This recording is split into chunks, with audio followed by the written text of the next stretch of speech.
annonce que ni Macky Sall saisir na ko le même jour bi nga xam ni itam jébbal nañ ko rapport bi alors ñu ñëm journal l'enquête mu daal di ñëw tey si xët bu li nga xam ne journal boobu nga laa bëgg nga doy waar franchement alors Tafa nga affiché ñu enquête si nu mu gën a yaatoo ba enquête génne yi fii ñëpp nee neen Macky Sall kañ la saisir li nga xam ne que moo di le conseil constitutionnel mais bés bi le jour tey mu ñuy préciser que ni Macky Sall si jour bi la daal di saisir le conseil constitutionnel maanaam lundi bu nga ko jébbalee li nga xam ne que moo di rapport yu bërki démb liiral ma enquête li nga xam ne que moo di lii alors di koy de la régie liiral enquête lu mu il faut que sénégalais gis enquête lu mu titre alors d'après enquête saisie pour avis sur la date et les candidatures le conseil constitutionnel déchire le consensus de Diamniadio. Le Conseil constitutionnel agit en mode fast-track. La date de l'élection et durée du mandat.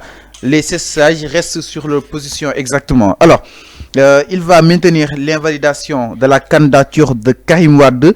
La réaction du palais est donc très attendue. Donc, d'après li nga xam ne que moo di enquête ji loolu daal di indi exactement si xët gu njëkkam li si jaaxal nag Arfan gisaguñu décision gisaguñu dara mais en tout cas li plus mën a am rek d'après enquête xaw ma day def météo xaw ma lu muy wax Arfan lu am la bés bi le jour nee na Macky saisir na conseil constitutionnel bis bu nga ko jébbale li nga xam ne que moo di rapport bi donc sip olof d'après le journal l'enquête le conseil constitutionnel xotti na lañ dialogue sur Diamniadio mi ngi rejeté encore une fois la candidature de Karim Wade. Il n'est pas question de revoir le parrainage au candidat spolié maanaam ñi nga xam ne itam jàpp nañ seen candidature dañ ko daal di li nga xam ne que moo di salfaañi li nga xam ne que moo di le conseil constitutionnel mi ngi resté sur la date de l'élection et la durée du mandat alors date bi nag génne woon na ko le 16 ba le avant le 2 avril le conseil constitutionnel ba tey mi ngi misé sur la date waaye itam jàpp na ni Macky le 2 day dem les 16 sages restent sur leur position si loolu d'après enquête gisaguñu décision nag. Décision génnagul dara génnagul afan. xam nga sëñ Fallou l'histoire me donnera toujours raison. macha allah. yàgg naa la ne le conseil constitutionnel musul bind fen ni Macky Sall les autorités compétentes la date bu ñu leen wax ngeen fixé ñu dem leen dialogue parce que il n'a pas été mentionné dialogue. boobu mooy benn. ñaar nee naa la fii dialogue bu ñu def Diamniadio dialogue boobu baaxul xam nga lu tax baaxul sëñ Fallou. conseil constitutionnel waxu leen ngeen dialogue ci l'après le 2 avril lan moo xew. wala ngeen dem Diamniadio di fa proposer le 2 juin date boo xamante ne nee naa la date boobu sëñ Fallou. ak ndaraan bi lu mu riir.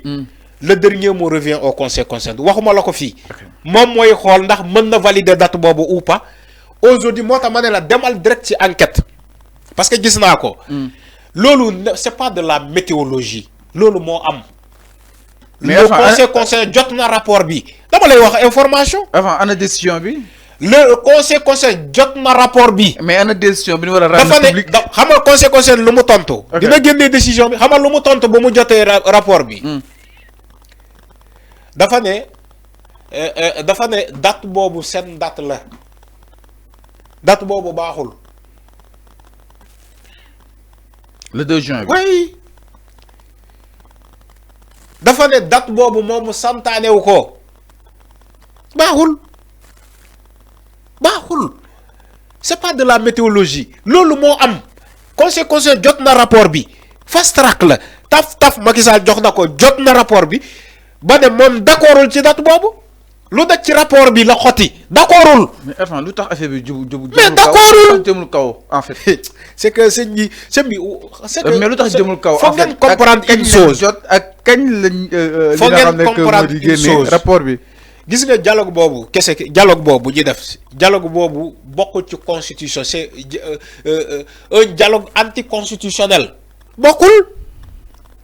on dialogue pas pour fixer une date sëñ Fallou benn constitution waxu ko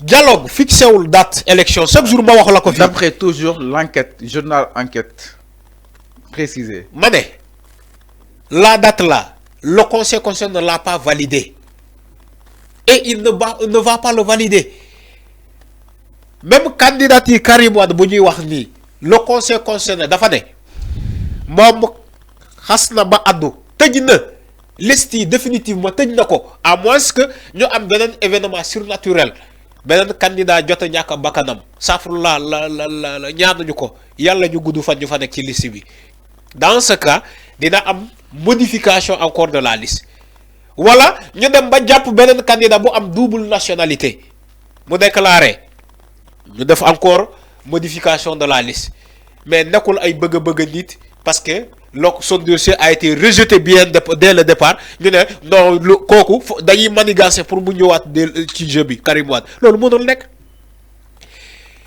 mënul nekk sëñ Fallou même ñu demoon ci dialogue bëgg a manigancer pour Karim Wade bokk parce que maître El Hadji Diouf taxaw na woy Karim fokk mu bokk il n'était pas le seul ñu doon taxaw woy Karim fokk mu bokk lan lañ ci mën lan lañu mën mais Arfan décision génnagul Arfan ma ne même bu ñu demee ci yàlla amal leen conseil constitutionnel am taxul Karim Wade bokk parce que ça sera une injustice te yàlla bëggul injustice Karim Wade bu bokkee Rose Wardini dina dem defaraat double nationalité ñëwaat bokk oui ñeneen ñu ñu rejeté au départ bi dinañu ñëwaat bokk pour réparer l'injustice mais mënoo ñël nga ne la liste a été donc calée à 19 nga ne da ngay dugal Karim Wade kese moo gën a am juddu bu baax que ñeneen ñi moo gën juddu ñeneen ñi tu peux pas réparer une injustice par une injustice. donc conseil loolu la bëggul. mi ngi si logique am instant bi. mais mu ngi ci il a toujours été dans sa logique. il n'est pas question de revisiter ces le conseil constitutionnel a toujours été dans sa logique même bu juumee ñun ñoo d'accord ni même bu juumee c'est comme si juumul ñun sénégalais parce que il y a une loi qui le défend qui défend ce conseil constitutionnel là moo tax ma ne la le conseil constitutionnel toujours ci liggéeyam la nekk mais ce qui veut dire ça ne veut pas dire aussi le conseil constitutionnel est parfait. Il y a des imperfections. Oui. Le conseil constitutionnel ne peut pas être parfait. Même la justice n'est pas parfaite. Tout le monde, dans tous les pays du monde, la justice n'est pas parfaite. Parce que ay nit ñoo ko tënk ni sagatuma yow doomu aadama moo parfait wul. Yàlla kese si boppam moo parfait. yàlla doomu aadama bu parfait wul naka la ñuy amee justice bu parfait. moom parfait wul donc mënul am justice bu parfait moo tax ma ne la tous les comment dirais-je les juridictions voilà tous les justices du monde ne sont pas parfaites. donc suñu conseil constitutionnel tey bu parfaitul la c'est la raison. te ñun ñoo d'accord ci loi ni que bu juumee c'est comme juumul. Mais pourquoi vouloir encore répéter cette injustice-là en disant oui Karim dafa war a bokk dem dialogue jam ñaajo ci dialogue boo xamante ne dafa dem woo andi jàmmam ay nitam dëmb yi xaritam yi ñu ñëw toog jam ñaajo di dialogue di foo c'est comme si xawaare bu séance bi jeexee ngeen dem rang ku nekk réclamer passe ñibbi ñu jox leen ku nekk passe ñibbi suba ngeen ñëwaat. mais enfin revenons sur la décision du conseil constitutionnel ndaxte jàpp nga ni li nga xam ne que moo di le conseil mi ngi sa logique et que en aucun cas waru woon li nga xam ne que moo di valider dialogue bi nga xam ni itam jàpp nañ ko fa nga xam ni itam mooy zaanu que Diamniadio mu daal di ñeeloon président Macky Sall wéy ak ñun ba le 2 juin. Le conseil constitutionnel donc reste déterminé sur la durée du mandat et la date de l'élection. Parlons justement de cette date d'élection. dafa génne woon décision le 16 février soññ Macky Sall avant le 2 ñu am élection. Oui. Enfin aujourd'hui nous sommes le 6 mars. Oui. 3 semaines rek moo si des. Oui. koor gaa ngi ñëw déjà. Oui. étendu. nee naa la bañ a est-ce que bu ma wax koor sëñ bi on peut tenir les élections avant le 2 avril parce que conseil constitutionnel mi ngi des sur sa décision bi nga xam ni itam yëgitoon na ko sur la date justement de la tenue de l'échéance. xam nga conseil constitutionnel bu muy renvoyer donc bu muy déléguer ce pouvoir là à l'exécutif les autorités compétentes bu muy sàkku ci ñoom pour ñu caler une date dans des meilleurs délais yaay fàttaliku loolu. donc ce qui loolu moo wane ni que les meilleurs délais disent que c'est des brefs délais. Ok. Parce que tey conseil constitutionnel bu dem délai. non oui. Pas bref délai. Mais les meilleurs délais c'est ce qui veut dire que une date doit être calée avant le 2 avril. Ok. Parce que moom moo ne le 2 juin baaxul bu ne le 2 juin baaxul le conseil ce qui veut dire que moom dafa soxla date bien avant la fin du mandat présidentiel. Oui moo tax mu ne leen date boobu baaxul parce que ñoom ñooy yéexal jël bi ñoom ñooy yéexal mbir mi dañoo bëgg a yéexal mbir mi comme ça bu ñu fa eggee ñu ne techniquement comme ñoom nuñ koy waxee ci seen jargon techniquement c'est pas faisable pour ñu am élection avant la fin du mandat présidentiel le 2 avril techniquement mënuñu ko am parce que techniquement boobu la ñu soxla moo tax ñu dem dialogue gi pour gagner du temps loolu la ñu bëgg. Aujourd'hui, si le Conseil constitutionnel... tu n'es qu'on perd du temps. Est-ce que Macky Sall nous ressaisir le jour dont il a reçu le rapport? Mais ban moment la ñu paree dialogue bi ak ban moment la ñuy jébal le rapport bi? Oui, ils ont perdu combien de jours? Mardi lañ pare jébal ko lundi. Ouais. Intervalle mardi ak lundi, c'est presque une semaine. Tu fixes une date seulement. Fixer date. Nga dem jël une semaine.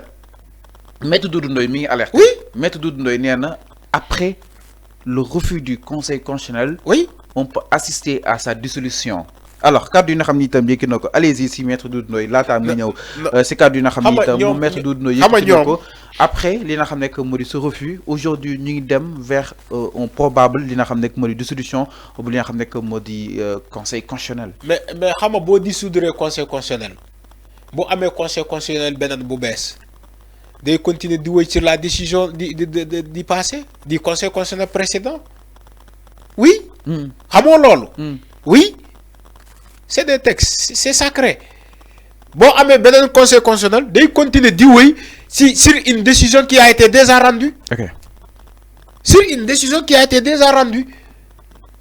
Même ça, dissolution Conseil constitutionnel bu ñuy wax tey. Le nouveau Conseil constitutionnel. Oui dafay confirmer par rapport ak. day confirmer ce qui comme par rapport lu ñu fi fekk ci ancien constitutionnel. Avant.